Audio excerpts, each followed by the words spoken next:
விசுவாசிக்கணும், வாயினால் அறிக்கப்படப்படும். இப்போ இந்த விசுவாசத்தினால நம்முடைய வாழ்க்கையில் இருக்கிற அத்தனை போராட்டம், பிரச்சனை, குறைவு, வியாதி, வறுமை, சமாதானம் இல்லாத வாழ்க்கை, இது எல்லாம் நாம் விசுவாசத்தை கொண்டு மாற்றலாம் அப்படின்னு பல வாரங்களாக போதித்துக் கொண்டிருக்கிறேன். சோ நமக்கு இருக்கிற அத்தனையும் வேற எதோ மூலமா மாற்ற முடியாது. மாற்றினா இட்ஸ் டெம்பரரி. இன்னைக்கு மாறும், நாளைக்கு வந்துடும். சோ இன்னைக்கு மாறும், ஒரு வீக் அப்புறம் வரும். ஆனா விசுவாசத்தினால் நீங்க மாத்தினால் இட்ஸ் பர்மனன்ட். அது எதுவா இருக்கட்டும், விசுவாசத்தினால் நீங்க மாத்த ஆரம்பிச்சா அது பர்மனண்டா இருக்கும். பர்மனன்ட், அதுக்கப்புறம் வரவே வராது. இப்போ வியாதி கூட விசுவாசத்தினால் நீங்க சுகமாக்கிட்டீங்கன்னா, விசுவாசத்தினால் உங்களுக்கு ஆரோக்கியம் சரீரத்தில் வந்தால் அது மறுபடியும் உங்களுக்கு வரவே வராது. அதனால்தான் அற்புதம் என்பது டெய்லி நடக்கிறது. கிறிஸ்துவங்க மிரக்கல் லைஃப் வாழக்கூடாது. ஆண்டவரே ஒரு அற்புதம், miracle, to it miracle, to it miracle Lord அப்படின்னு நாம் ஜெபிக்கிறோம், கரெக்ட். ஆனா that is not God's idea. That's not biblical way. It's not God's method. Miracle life என்பது டெய்லி நடக்கணும். இன்னைக்கு ஒரு மிரக்கல் நடந்தது, அப்புறம் நாளைக்கு ஒரு மிரக்கல் நடக்கணும். ஆனா blessed லைஃப்ல வந்துட்டீங்கன்னா அது நிரந்தரம், சந்ததி சந்ததியா இருக்கும். சந்ததி சந்ததியா நீங்கள் பர்மனண்டா அந்த ப்ராப்ளமே இல்லாமல் வாழ முடியும். அதான் விசுவாசத்துல நாம் இதை கற்றுக்கொள்ள வேண்டும், மாற்ற வேண்டும். சோ இதை குறித்து நல்லா நாம் போதித்துக் கொண்டிருக்கிறோம். ஏன்னா விசுவாசம் தான் தேவனை ப்ளீஸ் பண்ணும். விசுவாசம் இல்லாமல் தேவனிடத்தில் எதுவும் நாம் பெறவே முடியாது. எல்லாமே விசுவாசத்தினால் தான் நாம் பெற்றுக்கொள்ள முடியும். கடவுள் எவ்வளவு ஏற்படுத்தி வைத்திருக்கிறார், கொடுத்திருக்கிறார். ஆனா நாம் ஏன் இன்னும் பெறாமல் இருக்கிறோம்? கிறிஸ்துவ ஏன் பெறாமல் இருக்கிறார்னா அவங்களுக்கு இந்த சத்தியம் தெரியவில்லை. நிறைய ஊழியர்கள் கூட நமக்கு இந்த சத்தியம் தெரியாமல் இருக்கிறது. எப்படி எல்லாம் தேவன் கொடுத்திருக்கிறார். அதான் நான் சொன்னேன் 3 stage. First grace. Grace means all God has given. Grace, by grace he has given. கொடுத்ததை எப்படி நாம் எடுத்துக்கொள்ளலாம்? God has given all things by his grace. How we can take? By faith. So second step is faith. அப்ப விசுவாசத்தினால் தான் நீங்க ஆரோக்கியத்தை எடுக்க முடியும். விசுவாசத்தினால் தான் நீங்க வெற்றி எடுக்க முடியும். விசுவாசத்தினால் தான் ஆசீர்வாதத்தை எடுக்க முடியும். விசுவாசத்தினால் தான் நாம் தேவனிடத்திலிருந்து எல்லாத்தையும் பெற முடியும்.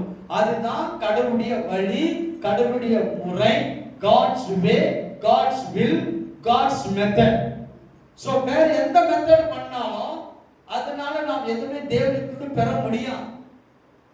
நீங்க உபாசிக்கலாம், கண்ணீர் விடலாம், கெஞ்சலாம், புலம்பலாம், அவர் சிங்காசனத்தை உழுக்கலாம், என்ன வேணாலும் பண்ணலாம். ஆனா that is not God's method. அது கடவுளத்திலிருந்து ஒன்றும் பெற முடியாது. ஆனா நமக்கு இந்த வழிதான் சொல்லி கொடுத்துட்டான். அதனால இதெல்லாம் உடைத்து இதெல்லாம் நாம் மாற்றி கர்த்தரிடத்துல நீங்கள நான் ஏதாவது பெற வேண்டும் என்றால் விசுவாசத்தினால் தான் பெற முடியும். ஆனா விசுவாசம் இல்லாதனால தான் வாழ்க்கையில வெற்றி இல்லை, நம்மளால மேல வர முடியல, ஜெயிக்க முடியவில்லை. அதனால விசுவாசிக்கிறவனுக்கு எல்லாம் ஆகும். யாருக்காகும்? விசுவாசிக்கிறோம். அப்ப விசுவாசம் தான் உலகத்தை ஜெயிக்கிற ஜெயம். நமக்கு என்ன சொல்றாங்கன்னா ஜெபமே ஜெயம் சொல்லி கொடுத்துட்டாங்க. அது பைபிள் எங்குமே கிடையாது. ஜெபிக்கணும், ஆனா ஜெபமே ஜெயம்னு ஒரு தத்துவம் இருக்குது பாத்தீங்களா? அது பைபிள் இல்ல. பைபிள் என்ன இருக்குதுன்னா உங்கள் விசுவாசமே உலகத்தை ஜெயிக்கிற ஜெயம். அப்ப ஜெயம் எங்க வச்சிருக்காரு? விசுவாசத்துல. அப்ப விசுவாசிக்கிறதா ஜெயிக்க முடியும், விசுவாசிக்கிறதா மேல வர முடியும், விசுவாசிக்கிறதா வெற்றி பெற முடியும். விசுவாசம் இருந்தாதான் தேவனிடத்திலிருந்து எதை வேணாலும் பெற முடியும். விசுவாசம் இல்லாமல் தேவனுக்கு பிரியமா இருக்க கூடாத காரியம். You cannot please God without faith. அப்ப கடவுளை நாம் பிரியப்படுத்தல இல்லை என்றால் அவரிடத்திலிருந்து நாம் எதுவும் வாங்கவே முடியாது. அப்ப தெரிஞ்சுங்களா ஏன் நாம் என்ன வாங்கல? அவனிடத்துல இருந்து ஏன் நாம் பெறல? ஏன்னா பெற்றுக்கொள்ளுகிற வழி நமக்கு தெரியல, பெற்றுக்கொள்ளுகிற முறை நமக்கு தெரியல, பெற்றுக்கொள்ளுகிறதான ஸ்ட்ராட்டஜி தெரியல. நீங்க எதை வேணாலும் என்ன வேணாலும் கர்த்தரிடத்திலிருந்து தேவனிடத்திலிருந்து பெறணும்னா நமக்கு தேவை விசுவாசம். அப்போ இந்த விசுவாசத்தை நல்லா கற்றுக்கொண்டு இந்த விசுவாசத்துல வாழ்கிறவன் விசுவாசத்தினால் நீதிமான் பிழைப்பான். நீங்க உங்க பிழைப்பு எங்க இருக்குது? விசுவாசத்துல. சொல்றாரு தன் விசுவாசத்தினால். அப்போ உங்களுடைய விசுவாசத்தினால் தான், என்னுடைய விசுவாசத்தினால் தான் வாழ முடியும், ஜெயிக்க முடியும். அப்போ விசுவாசமும் தேவனுடைய வார்த்தை அப்படின்னு போன வாரம் ஆரம்பிச்சோம். ஆனா அதுல இந்த நீதிமான் அந்த ஒரு சத்தியத்தை லாஸ்ட் வீக் பேசணும் இல்லைங்களா? லாஸ்ட் அந்த நீதிமான் நாம் யாரா இருக்கிறோம்? நீதிமான். ஏன்னா நீதிமான் ஆகிறத கிரியையினால அல்ல, உங்க உபவாசத்தினால அல்ல, உங்க ஜெபத்தினால அல்ல, உங்களுடைய கண்ணீரினால. நீதிமான் ஆனது விசுவாசத்தினால தான் இல்லைங்களா? ஆபிரகாம் விசுவாசத்தினால் நீதிமான் ஆனான். அப்போ விசுவாசத்துல மார்க்கத்தார் எல்லாருமே ஆபிரகாமின் பிள்ளைகள். அப்போ நீதிமானா மாறுவதே விசுவாசத்தினால் தான். அப்போ விசுவாசத்தினால் உண்டாகும் நீதி அப்படின்னு பவுல் சொன்னார். அப்போ நீதிமான எதுல உண்டானது? தேவன் கொடுத்தது. அப்போ நீங்க நீதிமானா இருந்தீங்கன்னா நீதிமான் வேலை செய்வீங்க. கிறிஸ்துவம் பாவி அந்த உணர்வுல தான் வாழ்ந்து கொண்டிருக்கிறார்கள். அதனால்தான் பாவமான வாழ்க்கை வாழ்ந்து கொண்டிருக்கிறார். நீதிமான் நீங்க எந்த பாவத்துக்குள்ள வாழும்போது உங்க நாவு சொல்லணும், நான் நீதிமான், நான் நீதிமான், நான் நீதிமான் சொல்லிட்டே இருந்தீங்கன்னா நீதிமான் வேலை ஆரம்பிக்கும். நீதிமானா நீங்க கொஞ்ச நாளுக்கு அப்புறம் மாறுவீங்க. நீதிமான் ஆயிட்டீங்கன்னா நீங்க சூப்பரா ஜோரா சபைக்கு வரீங்க. கிறிஸ்து வாழ்க்கை உங்களுக்கு எக்ஸைட்மெண்டா இருக்கும். கிறிஸ்துவுமே ஒரு மாதிரி சூப்பரா இருக்கும் இல்லைன்னா. நீங்க கிறிஸ்துவ அப்படி கிடையவே கிடையாது. ஏன்னா அவங்க எங்க லாக்கா இருக்கிறாங்கன்னா நீதிமான் என்ற ஒரு கான்சியஸ் மைண்ட் கிடையாது, நீதிமான் என்ற உணர்வு கிடையாது. அதனாலதான் அவங்க வாழ்க்கை, அவங்க பாவனை, அவங்களுடைய ஸ்டைல் எல்லாமே ஒரு மாதிரி இருக்கிறாங்க. ஒரு எக்ஸைட்மெண்டே கிடையாது Christians life.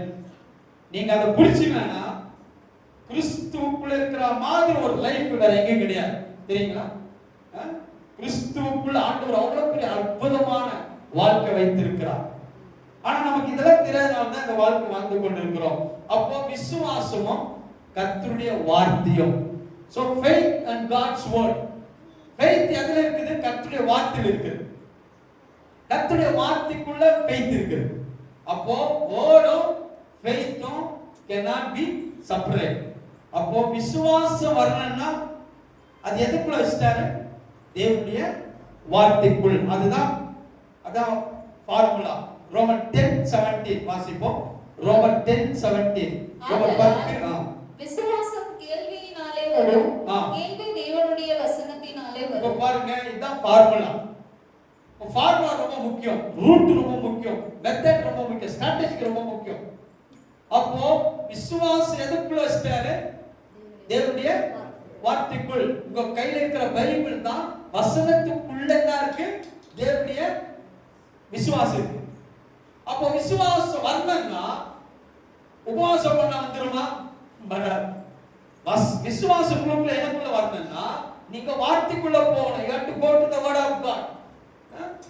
Hearing and hearing the word of God. அந்த வசனம் இங்கிலீஷ்லன்னா continue hearing the word of God. Faith comes by hearing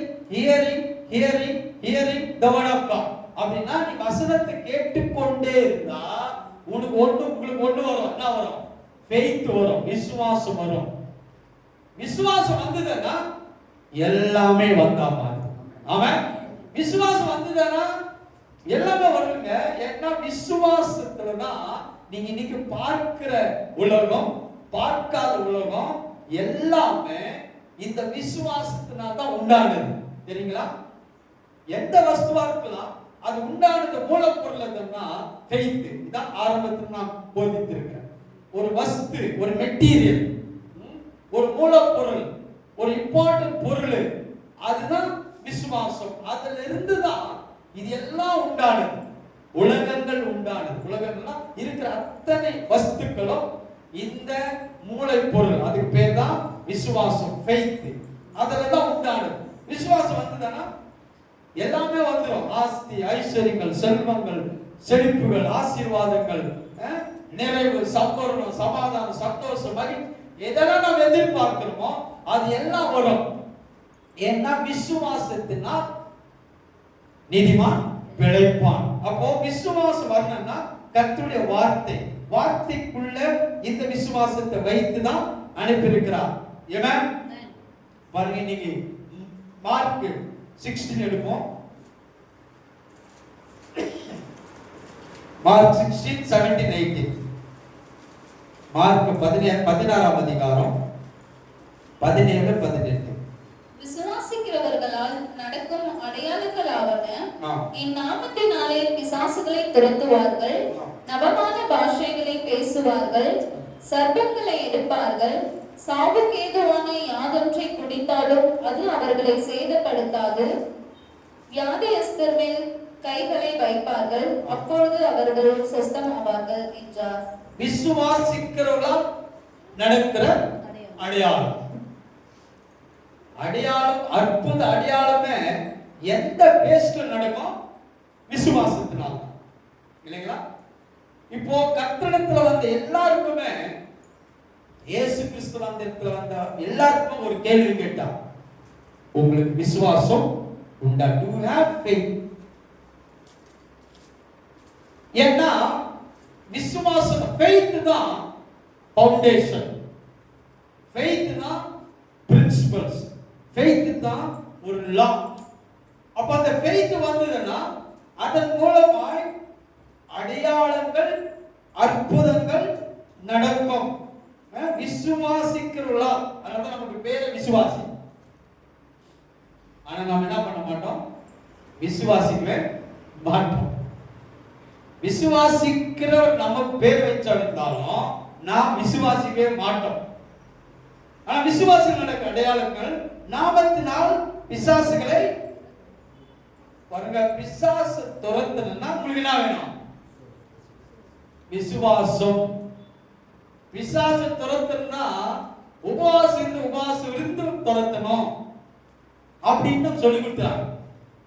அதான் இதை நம்ம பாஸ்டர்ஸ் மீட்டிங்ல கூட இந்த பிசாசு எப்படி துரத்துறது, வியாதி எப்படி சுகமாக்குறது, healing miracle power ministry, healing ministry எப்படி பண்ணது சொல்லி கொடுக்கும்போது ஒரு क्वेश्चन எல்லாருக்கும் உடனே கேட்பாங்க. என்ன क्वेश्चनனா, இயேசு சொன்னாரு இந்த ஜாதி பிசாசு உபவாசத்தினால் இல்லாம வேற ஒன்றினால் போகாது, அந்த வசனத்தை இயேசு சொல்லிட்டார். அதனால பாஸ்டர் உபவாசம் தான் பிசாசு ஓடும் அப்படின்னு இயேசு சொல்லியிருக்கிறாரு அப்படின்னு எல்லா பாஸ்டர்ஸ் என்ன கேட்பாங்க. அப்படியே டக்கு நிறுத்தி கேட்பாங்க, டக்கு நிறுத்தி இந்த வசனத்தை கோட் பண்ணுவாங்க. ஏன்னா நான் என்ன சொல்லுவேன், இந்த பிசாசு உபவாசத்தினால பிசாசு துரத்தணும் அப்படின்னு கிடையாது சொல்லும் போது அவன் டக்குன்னு இது வரும். ஆமா இயேசு சொன்னா. ஆனா அவன் அந்த பேசேஜ், அந்த இன்சிடென்ட் எப்படின்னு தெரியல. அது எப்படின்னா, ஃபர்ஸ்ட் விசுவாசத்தை பத்தி சொல்றார். விசுவாசம் இருந்ததுன்னா உனக்கு உபவாசமே தேவையில்லைன்னு சொல்றார். விசுவாசம் இல்லைன்னா உனக்கு என்ன தேவை? அதான் பாயிண்ட். விசுவாசத்தினால் ஆனாதான் அந்த காற்று கடலையும் அவர் கொந்தளிக்கும் போது இயேசு என்ன சொன்னாரு? காற்றை பார்த்து அமைதியார், கடலை பார்த்து நேச்சர் மேல பேசினார். பேசிட்டு சீசன் என்ன சொன்னார்னா, அற்ப விசுவாசிகளே ஏன் பயப்பட்டீர்கள், ஏன் உங்களுக்கு விசுவாசம் இல்லாமல் போயிற்று அப்படின்னா, விசுவாசம் இருந்தா காற்றையே நீ அடக்கலாம், கடலை அடக்கலாம், பிசாசை அடக்கலாம். அப்ப இது இல்லைன்னா நீ பிசாசு உபவாசம் எடுத்து கெஞ்சி கூத்தாடி பாஸ்டர்ஸ் எல்லாம் பண்ற மாதிரி தான் பண்ணணும். அப்ப விசுவாசம் இருந்ததுன்னா, விசுவாசம் இருக்கும் போது இயேசுவின் நாமத்துல போ பிசாசுனா போயிடும். பிசாசுக்கு ஒரு லாக் கொடுக்கப்பட்டது. கிறிஸ்துவத்தில் அதிகமா பிசாசு தான் உயர்த்தி பேசிக் கொண்டிருக்கிறார். எதுக்கு இருந்தாலும் யாரு காரணம்? பிசாசு. பிசாசம் மேட்டரே கிடையாது. devil is no more. devil has no power. devil has no authority. devil has nothing. ஆனா நமக்கு தான் அவனை பெருசா பார்க்கிறோம். இப்ப ஜாதி பிசாசு, ஆதி காலத்துல இருந்தோம் அப்படின்னு. ஏன்னா இந்த பிசாசுக்கு இந்த சத்தியம் நிறைய பேருக்கு தெரியல. பிசாசுக்கு ஒரு லா எப்படின்னா, இப்போ ஒரு கோர்ட்ல ஜட்ஜி முன்னாடி லாயர் கேஸ் எல்லாம் வாதாடி முடிச்சிட்டு, இப்போ ஜட்ஜி என்ன சொல்றாரு, ஒரு லா சொல்றாரு, நீ 10 years ஜெயிலுக்கு போகணும் அப்படின்னு. அதான் ஃபைனல் ஜட்ஜ்மெண்ட் பண்ணிட்டா, அவரு நான் போக மாட்டேன், நான் அந்த ஆள் இந்த ஆள் சொன்னாலும் ஏற்றுக்கொள்ள முடியாது, தண்டனை பெற்றுக்கொள்ள. ஏன்னா ஜட்ஜி கொடுத்துட்டாரு, ஜட்ஜ்மெண்ட் டிக்ளேர் ஆயிடுச்சு. அதுல இருந்து யாரும் தப்பிக்கல. அவன் யாரும் எவ்வளவு பெரிய ஆளா இருந்தாலும். அந்த மாதிரி தான் பரலோகம். நல்ல கவனமா கேளுங்க. பரலோகத்தினுடைய நீதிமன்றத்துல, பரலோகத்துடைய ஹைகோர்ட்ல பிசாசுக்கு ஒரு லா கொடுக்கப்பட்டது. இயேசுவின் நாமத்துல பிசாசை போனா அவன் போயிடுவான். ஆனா நாம என்ன பண்றோம்னா, இதை மாத்திரம் சொல்ல மாட்டோம், வேற எல்லாம் சொல்லுவோம். பாஸ்டர் பாருங்க, பிசாசு அவங்க தலை மேல பைபிள் இருக்கிறது, அவங்களோட பேசி இருக்குது, நீ எந்த ஊர் எங்கிருந்து வந்து அது இதெல்லாம் பேசுவாங்க. நான் மினிஸ்ட்ரிக்கு போகும்போது மோர்தான் அங்க போயிருந்தோம். மோர்தான் டேம் அந்த இடத்துல அங்க ஒரு வில்லேஜ், பெரிய வில்லேஜ் இருக்கு. அங்க ஒரு 20 years ஒரு கேர்ளுக்கு பேய் பிடிச்சிட்டு பிசாசு காலையில இருந்து அந்த பாஸ் என்ன பண்றாரு, அந்த ஊர் முழுமையா ஃபுல்லா ரவுண்ட் அடிச்சுக்கிறாரு அந்த பிசாசு. நீ யாரு, எங்கிருந்து வந்த, என்ன பண்ற, இதுக்கிட்டே ஊர் ஜனமே நின்று பார்த்துட்டு இருக்காங்க. காலையில இருந்து நாங்க கேட்ட ஒரு 5 மணிக்கு போனோம் அந்த இடத்துல, அப்படியே ஜனம் ஃபுல்லா ஜனம் இருக்காங்க. இந்த பாஸ்டர் பேசினே இருக்காரு, அது போக மாட்டேன், நான் போக மாட்டேன், ஆம்பளை எடுப்பேன், இது ஏதோ பேசிட்டே இருக்காரு. அப்ப நாங்க ஒரு 3-4 பேர் போனோம். குரூப்பா போகும்போது டக்குன்னு யாராவது ஜாப் பண்ணுங்க சொல்லணும். என்ன அமிச்சிட்டாங்க, ஒரு ஐயா பாஸ்டர் நீங்க போய் ஜாப் பண்ணுங்க அப்படின்னு என்னதான் முன்னாடி விட்டாங்க. நான் போன அந்த பாப்பா மேல கை வச்சு இயேசு நாமத்துல பிசாசே போ அப்படின்னு சொன்னேன்.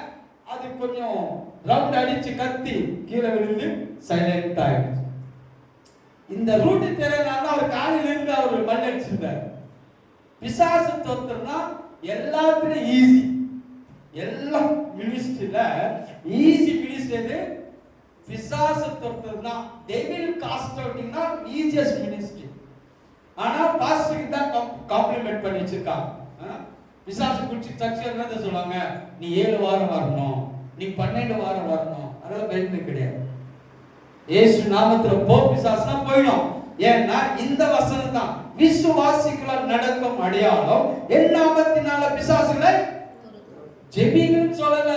பிசாசு ஜெபிக்க கூடாது, பிசாசை பார்த்து பிரேயர் பண்ண கூடாது, ஜெபிக்க கூடாது. நீங்க எஸ்டிசி மாதிரி போயிடுங்க சர்ச்சில், ஜெபிக்க கூடாது. இயேசுவின் நாமத்துல போனா போயிடுவான். அப்போ பிசாசுக்கு துரத்தணும்னா விசுவாசம். அடுத்தது நவமான பாஷைகளை பேசுவீர்கள், அந்நிய பாஷை பேசுவீர்கள், சர்ப்பங்களை எடுப்பீர்கள், சாவுக்கு எதன் யாதனை பிடித்தாலும் உங்களை சேதப்படுத்தாது, வியாதிஸ்தரின் கைகளை வைப்பார்கள், அப்போது அவர்களை விசுவாசிக்கிறவனா தான். நான் ஜெபிக்கிற ஜெபத்தை நீங்க கேட்டா என் ஜெபமே வேற மாதிரி இருக்கும். பாத்திருக்கீங்களா? ஏன்னா விசுவாசத்தில் ஜெபிக்கும் போது அத்தாரிட்டியோட ஜெபிப்போம், அதை கமெண்ட் பண்ணி ஜெபிப்போம், அதிகாரத்தோட ஜெபிப்போம். விசுவாசம் இல்லைன்னா கெஞ்சி ஜெபிப்போம். அதான் டிஃபரன்ஸ்.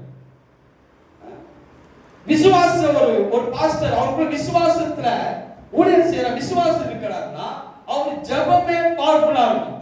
அவர் ஜெபமே பாருங்க, விசுவாசத்துல ஜெபிக்கும் போது அந்த ஜெபம் பெரிய லாங்கா கூட இருக்க வேண்டிய தேவையில்லை. ஏன்னா விசுவாசத்துல அந்த பாயிண்டா சொன்னாலே எல்லாமே நடக்கும். ஆனா கொஞ்சம் நடக்காத மாதிரி இருக்கும், ஆனா நடந்தே தீரும். அப்போ இதுக்கு எல்லாம் வேறு எது, ஃபவுண்டேஷன் எது?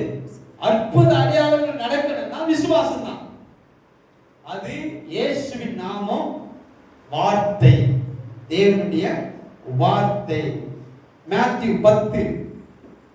மத்தேயு 10 அதிகாரம் 1ஆம் வசனம்.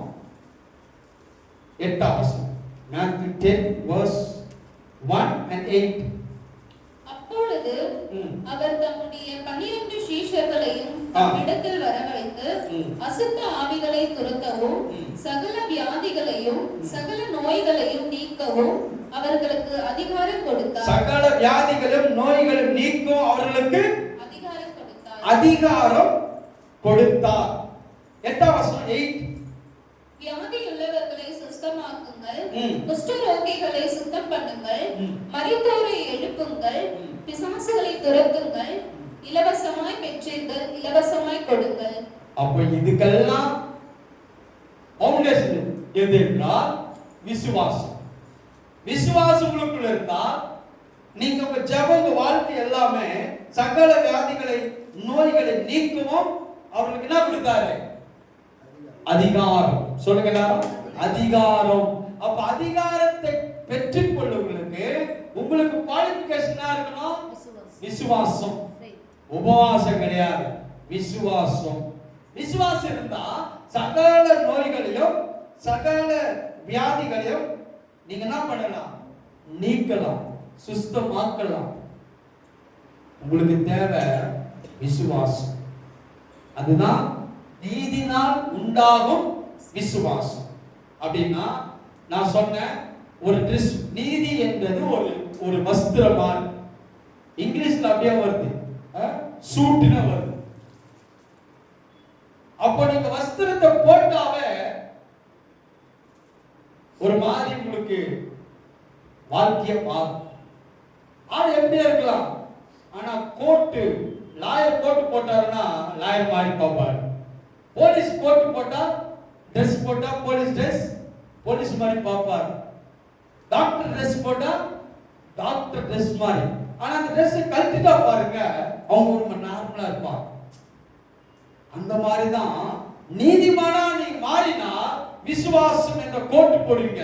விசுவாசம் வந்ததுன்னா, நீங்க விசுவாசம் இருந்தா நீங்க என்ன பண்ணுவீங்க? உங்களை அதிகாரமுடையவர்களா பார்ப்பீர்கள். யாரா பார்ப்பீங்க? I have authority. அது இங்கிலீஷ்ல எப்படி வருது? authority. gave the authority. அவர் நமக்கு அதிகாரத்தை கொடுத்திருக்கிறார். எப்ப கொடுத்தாரு? வசனத்தை கேட்டுக்கொண்டே இருக்கும்போது உங்களுக்கு என்ன வரும்? விசுவாசம் வரும். விசுவாசம் வந்தா அதிகாரம் வரும், ஆளுகை வரும். 8ஆம் வசனம் சொல்லுது, வியாதிஸ்தர்களை சுத்தமாவீங்க. அப்படின்னா சுத்தமாக சொன்னா போதும், சுத்தமாவார்கள். குஷ்டரோகிகளை சுத்தம் பண்ணுங்கள், மரித்தோரை எழுப்புங்கள், பிசாசுகளை துரத்துங்கள்.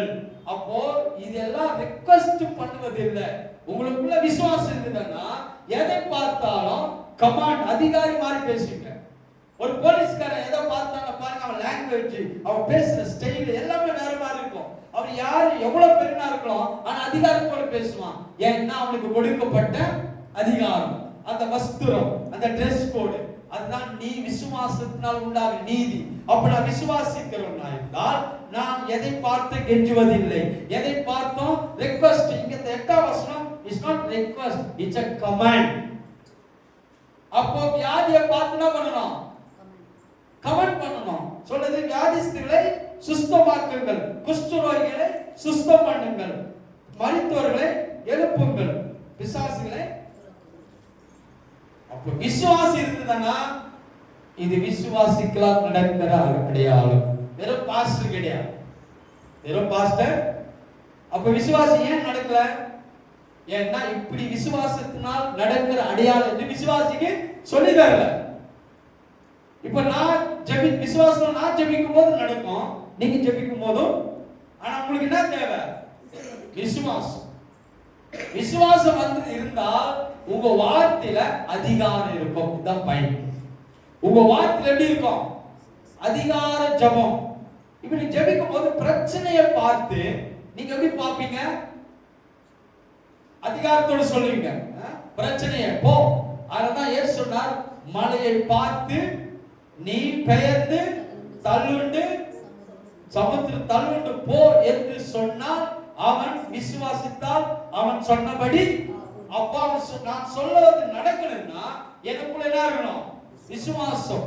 என்ன விசுவாசம் அது அடையாளங்களை செய்யும். விசுவாசம் அற்புதங்களை செய்யும். விசுவாசம் பிசாசுகளை துரத்தும். அது விசுவாசிக்குள்ளால் நடக்கிற அடையாளம். விசுவாசம் எல்லாருக்கும் நடக்கிற அடையாளம்.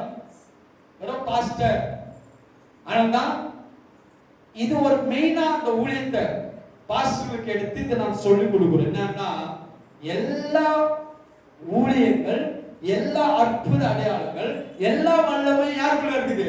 உங்களுக்குள்ள இருக்குது. ஒரு விசுவாசிக்குள்ள இருக்குது. நாம் தேட வேண்டியதில்லை. அதனால மிரக்கல் மினிஸ்ட்ரி வேற, ஹீலிங் மினிஸ்ட்ரி வேற, தீர்க்க தரிசனம் இதெல்லாம் கிடையாது. விசுவாசம் இருந்தா உங்களுக்குள்ள எல்லா ஊழியமும் நடக்கும், எல்லா வரங்களும் செயல்படும். ஒண்ணுமே நடக்கலன்னா உங்களுக்குள்ள என்ன இல்லை? இதான் பாயிண்ட். விசுவாசம் என்ன? விசுவாசிக்குள்ள நடக்கிற அடையாளம். அப்போ விசுவாசம் வரணும்னா நீ 40 நாள் 100 நாள் உபவாசம் பண்ணாலும் வராது. நீ என்ன பண்ணணும்? வசனத்தை வந்து கேட்க வேண்டும். ஏன்னா அதிகாரம், வல்லமை பிசாசு மேல, வியாதி மேல, இங்க இருக்கிற குஷ்டரோகி மேல, மரித்தவர்கள் மேல, இதன் மேல இருக்கிற அதிகாரம் எதன் மேல இருக்குதுன்னா விசுவாசத்தில் தான் வைத்திருக்கிறார். It's clear? புரியுதுங்களா? அப்போ உங்களுக்குள்ள விசுவாசம் இருந்தா நீங்க எந்த பாஸ்டர் கூட தேவையில்லை.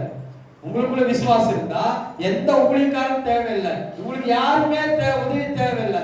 ஏன்னா விசுவாசிக்குள்ள நடக்கிற அடையாளங்கள். வீட்டுல பிரச்சனையா? நீ விசுவாசித்திருந்தா அவங்களுக்கு என்ன கொடுத்திருக்காரு? 1 வசனம், அந்த ஆவிகளை அவர்களை வரவைத்து அசுத்த ஆவிகளை துரத்தவும் சகல வியாதிகளை நீக்கவும் அவர்களுக்கு அதிகாரம். உங்க வீட்டுல பிரச்சனை பாக்குறீங்க, நான் விசுவாசிக்கிறது என்ன தெரியுங்களா? பிரச்சனைன்னா பாஸ்டர் கூப்பிடணும், ஓகே, அது ஒரு லெவல். ஆனா அடுத்த லெவல் நீ விசுவாசத்தை கற்றுக்கொண்டால் பாஸ்டர் வர தேவையில்லை. ஆனா இதெல்லாம் நான் பேசும்போது எங்க விசுவாசி இது மாதிரி இருப்பாங்கன்னு அவங்க நினைச்சுக்கிறாங்க. எல்டர்ஸ் தான் சொல்லி கொடுப்போம். உங்க வீட்டுல ஒரு பிரச்சனைன்னா அவர்களுக்கு அதிகாரத்தை கொடுத்தாரா இல்லைங்களா? என்னைக்கு நீங்க ஆண்டவரை ஏற்றுக்கொண்டீங்க அதிகாரம் கொடுக்கப்பட்டிருக்கிறது. இது ஏதோ சீசர் இருக்குல்ல, இது ஏதோ பாஸ்டர் இல்ல, விசுவாசிக்கலாம் நடக்கிற அடையாளம். அப்போ அற்புத அடையாளம் எல்லாவற்றின் மேல நீங்க மேற்கொண்டு ஜெயிக்கணும்னா உங்க வாழ்க்கையில எங்கெல்லாம் நீ தோற்று போயிருக்கிறாயோ, எங்கெல்லாம் கீழே இருக்கிறாயோ, அதிலிருந்து எழுப்புகிற அதிகாரம் உங்களுக்குள்ள கொடுத்திருக்கிறார். ஆனா விசுவாசம் இல்லாதவங்களுக்கும் விசுவாசம் இருக்கிறவங்களுக்கும் சூப்பரா கண்டுபிடிக்கலாம். ஒருவேளை அந்த ஒண்ணு இல்லாம இருக்கலாம், ஆனா விசுவாசத்தை வச்சுங்களேன். ஆனா ஊழியக்காரன் விசுவாசியை பார்க்கும்போது ஒரு ஊழியக்காரருக்குள்ள ஒரு விசுவாசத்துக்குள்ள விசுவாசம் இருந்தால் அவங்க எப்படி பேசுறாங்க, எப்படி வாழ்றாங்க என்பதை கிளியரா கண்டுபிடிக்கலாம். மேபி பிரச்சனை இருக்குது, வியாதி இருக்குது, பொருளாதார பிரச்சனை எல்லாம் இருக்குது. ஆனா விசுவாசம் இருக்கிறவங்க ரொம்ப அருமையான மனுஷா கண்டுபிடிச்சோம். ஏன்னா விசுவாசிக்கிறவங்க எல்லாம் இன்னைக்கு இல்ல, ஆனா நாளைக்கு நடந்துரும். இன்னைக்கு வரல, ஆனா நாளைக்கு வந்துரும். இன்னைக்கு பிரச்சனை, நாளைக்கு அது மாறும். இன்னைக்கு கடன், நாளைக்கு மாறும். இன்னைக்கு குறைவு, நாளைக்கு நிறைவாயிடும். இன்றைக்கு காண்கிற எகிப்தரை இனியும் காண மாட்டீர்கள். ஆமென். விசுவாசத்தை நீங்க அப்படிதான் பேசுறீங்க. ஆமா, இவ்வளவு பிரச்சனை இருக்குது இல்லைங்களா? இவ்வளவு போராட்டம் இருக்குது, இவ்வளவு நெருக்கம் இருக்குது, இவ்வளவு தேவைகள் இருக்கிறது. ஆனாலும் விசுவாசத்தில் இருக்கிறவர்கள் இதை கண்டு பயப்பட மாட்டார். விசுவாசிக்கிறவன் பதறான் என்று பைபிள் சொல்லுது. விசுவாசம் வந்தா நீங்க போல்டா இருப்பீங்க, விசுவாசம் இருந்தா தைரியமா இருப்பீங்க.